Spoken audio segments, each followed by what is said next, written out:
Hi everyone, I'm Alejandro La Fenix Ayala. How's everyone doing today? Monday, June 8th. As the pandemic is slowing down a little bit in every part of the world, well, supposedly, mainly everyone's just returning back to work because we all know the pandemic is very alive and well out there. But as everything starts to go back to normality, here in Mexico, we had our first boxing event, our first professional boxing event. And this was in the hands of King Carlos Boxing Promotion in Michoacan just yesterday. 2 days ago, Saturday, June 6th. It was a closed door event, as we've mentioned various times in a lot of these, in our shows. Unfortunately, he had to postpone his event twice. It was going to be taking place mid-May in Pátzcuaro, and that one didn't go through. Basically, the media found out about it, and they had their say in it. So it got pushed to the end of May, but unfortunately, that wasn't able to happen. And finally, it was able to happen just last Saturday, June 6th. So congratulations to them, because as we know, it's been very difficult here to do boxing. Sanfer, for example, hasn't been given clearance to do boxing, and they're a big time promoter with television, with sponsors, with money. So congratulations to King Carlos Promotions over there of Carlos Molina for a great event and for being able to pull it through. Now, as before we actually get to the actual event, of course there was precautionary measures that were taken, such as COVID testing, and also it was really interesting. He did the event in an outside place, so plenty of air, of course, not a lot of people, and actually there was no audience, just the people who were participating. And also even the judges were a few feet away from the actual ring. They weren't ringside as we usually have them there. And of course everybody had a mouth cover. Actually, it was really interesting because when the boxers would come up to the ring, they had their mouth cover on, so I'm assuming they had to have it on during the whole event. But also when they finished their boxing event or their fight or whatever, and they went to the middle to see the results, they had to put their mask back on, their mouth mask on.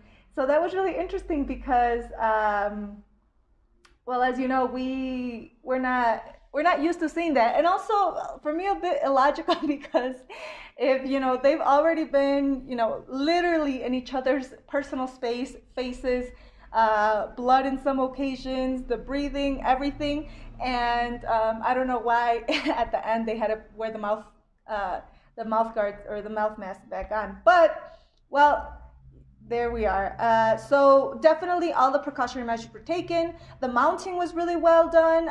They had really good, the ring was really nice. The lights were really nice. It started a little, well, it was 8 o'clock p.m., but there was still a lot of light. But obviously as it progressed and it ended a little bit past 11 or close to 11, it was obviously very dark, but the lighting was magnificent. And congratulations to Fight Night, who was televising that event, because they had just great camera angles.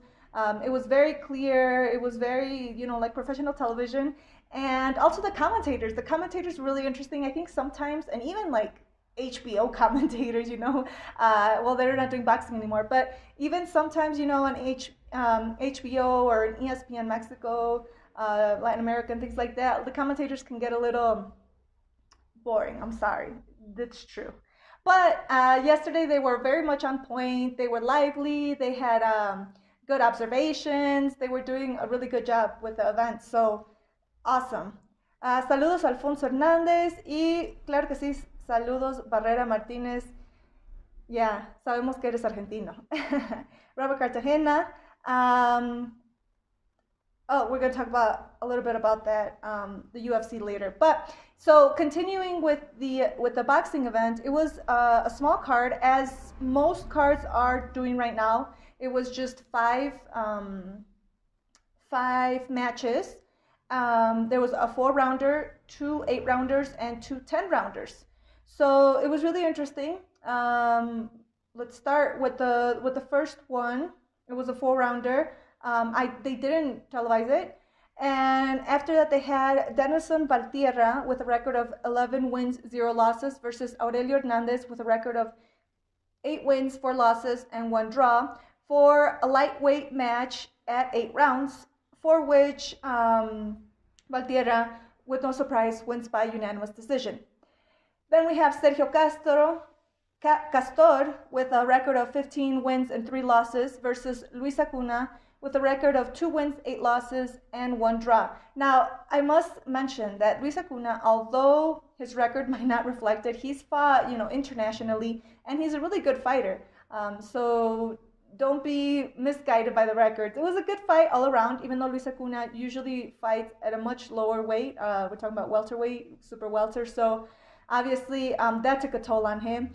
And nonetheless, Castor, did a good job. He did his job. So, you can't get mad at him. This fight was a super middleweight fight in 8 rounds where Castor wins by unanimous decision. But something really interesting that happened was that Acuna was sort of pushed to the ground. But on his way up, he put his left glove down. And as we know, the referee had to count.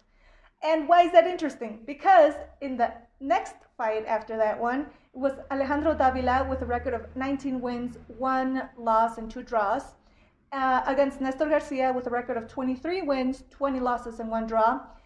This was for a welterweight fight at 10 rounds, where Davila wins by 9th round knockout. Now, what's really interesting here is that García falls, but with a really clear left hand of Davila, and he falls, sitting down. And I think I don't know if the referee wasn't paying attention or it was just surprising the way that he fell, because it wasn't like a tumble. It was just a very clear, I'm standing, now I'm sitting type of thing. The referee goes to him, cleans his gloves, and says, all right, let's go. He doesn't count, even though it was clearly a left hand by Davila. So that was really interesting. In one occasion, it technically wasn't, and they counted. And in this occasion, it really was, and they didn't count. So, but it happens, I think we're all just a little crazy due to the quarantine. We're probably not as focused as we should be. And in the main event, we had Carlos Molina. Yes, the promoter is also a professional boxer. He has a record of 31 wins, 11 losses, and 2 draws against Michi Muñoz with a record of 27 wins, 10 losses, and 1 draw. Now, both have, a long trajectory. Both have fought internationally. Both are still active, even though, a lot of times for boxing, I guess we could say for professional athletes, they're a little bit older. But nonetheless, they did a great job. This fight took place in super welterweight at 10 rounds. And as we know, Carlos Molina has this saying no days off, and he means it. Every single day he's putting in work, he's running, he's training, and this has been going on probably for over a year now. His boxing promotion company started up about 2 years ago, locally, Michoacan. He said, you know what, maybe I've been discredited because I've had some losses against very tough opponents, I might add, and some controversial losses, as we all know happens in boxing. So he said, you know what, I'm going to do this promotion company in Mexico, where he's from, even though he was living sometime in the U.S., and I'm going to fight on my cards. That's what I want to do. So awesome. Congratulations to him, to a really great event.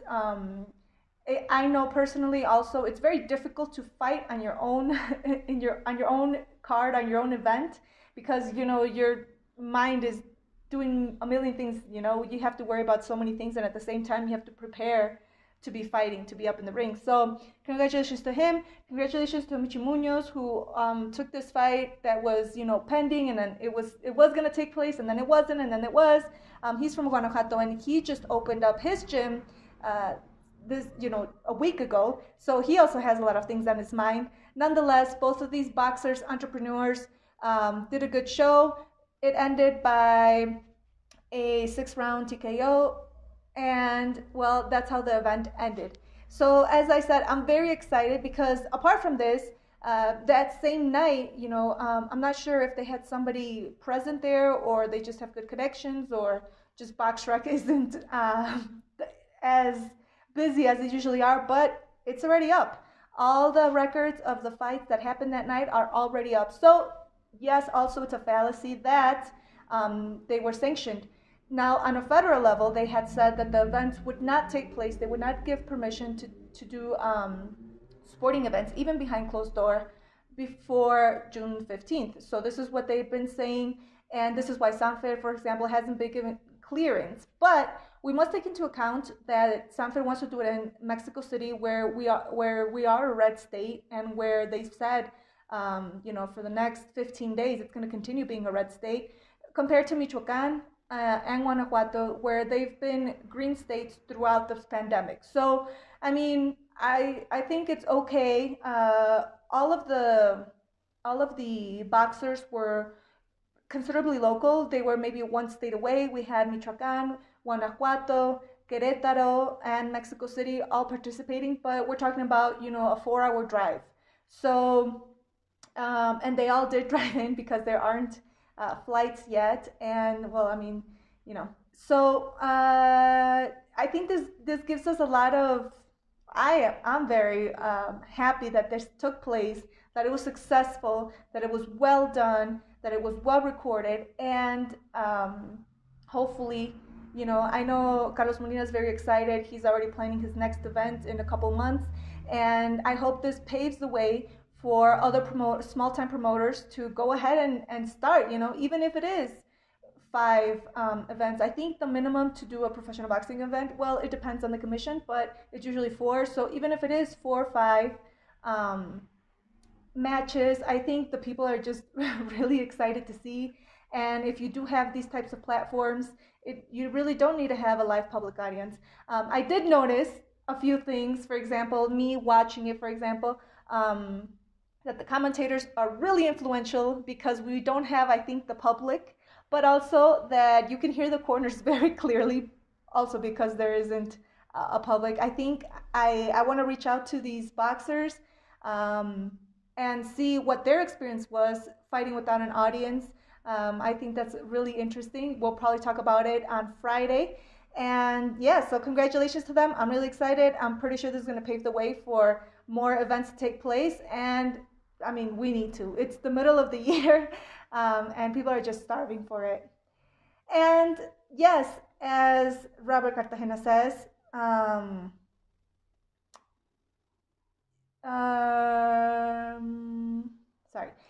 as Robert Cartagena says about the UFC also that took place on Saturday. So this is really interesting because I mean, just going on YouTube and seeing some of the reactions of these YouTubers that do more of this UFC, a lot of them said that they didn't buy the card because it was an attractive card for them. And I'm thinking, what? Nunes is super attractive to watch. Like, even if there was nobody else on that card, I would buy it. I didn't buy it because I have ESPN Play, so we got it for free over here in Mexico. But I would have bought it because she's just such an amazing fighter. We've seen her over and over again win in so many different forms. Like, I'm just amazed of how well-rounded fighter she is. She's really fought all the top competition. She's beaten everybody. And also big ups to Spencer because Spencer took a beating and kept standing. I mean, she was bleeding. There was nothing left for her to do but come out with heart and, just keep on surviving. So, I mean, congratulations to Spencer and having a lot of heart, but also obviously to Nunes. She's amazing. As I mentioned, I was really excited to see her, but also I think now it's like, okay, what's next? As far as in the UFC, who's next? And I know I was talking to Robert Cartagena. He said, well, I know there's this, I forget her name. I think it's Irlanda, who's Mexican, and I think that would be an interesting fight. And I mean, as you all know, I don't know a lot about, MMA, but I think it would be really interesting if, we could have these fights between, Bellator and UFC and Combate Americas. I think the public needs it. For example, in this occasion, like, what is Nunes going to do? Is she going to retire? Is she going to go to wrestling? Is she going to go to boxing? because as far as in the UFC, I mean, she really doesn't. She's fought all the top contenders. There could be a rematch here or there, but Irene Alanda, thank you, Robert Cartagena. I think she's won pretty clearly. It hasn't been very controversial, so in that aspect, yeah, I don't know. I think something needs to be done there. Saludos, Benji. Thank you for tuning in. And well, so that was that. And just to end our night here with some news, interesting enough, Manny Pacquiao is to run for president of the Philippines in 2020, according to Bob Arum. So how about that? We all know that he's been very political ever since, a few years ago. We know he's very religious, but also very active in his community. He's always giving back. He's a senator. They don't even call him Pac-Man anymore. They call him the senator. And now he's running for president. I mean, I think he's a great person. I think he has a lot of pull politically, internationally, and it might be, good for the country. I know a lot of people disagree or think, politicians should have a political background as far as studies, and they should have studies, etc., etc. I don't think. I personally don't think so, because I think each person has a lot to give to a country, especially, for example, in a democracy that's truly representative of the people. I mean, obviously not everyone's an athlete, but I think Manny Pacquiao has a lot of worldly knowledge, and obviously he came from nothing to something. So it would be interesting. Let's see if it does happen. That would obviously, I think it would obviously mean that he's going to retire very soon and give way to his political career. So we'll see what happens. That was this weekend for boxing and for UFC. Let's see what the next week brings to us. As I mentioned, I'm really excited. We have June 9th. We have the event over there taking place in Las Vegas. So we'll definitely do a recap of that on Friday. Thank you very much for everyone who tuned in. I'm Alejandro La Fenix Ayala, and I'll see you next Friday. Bye.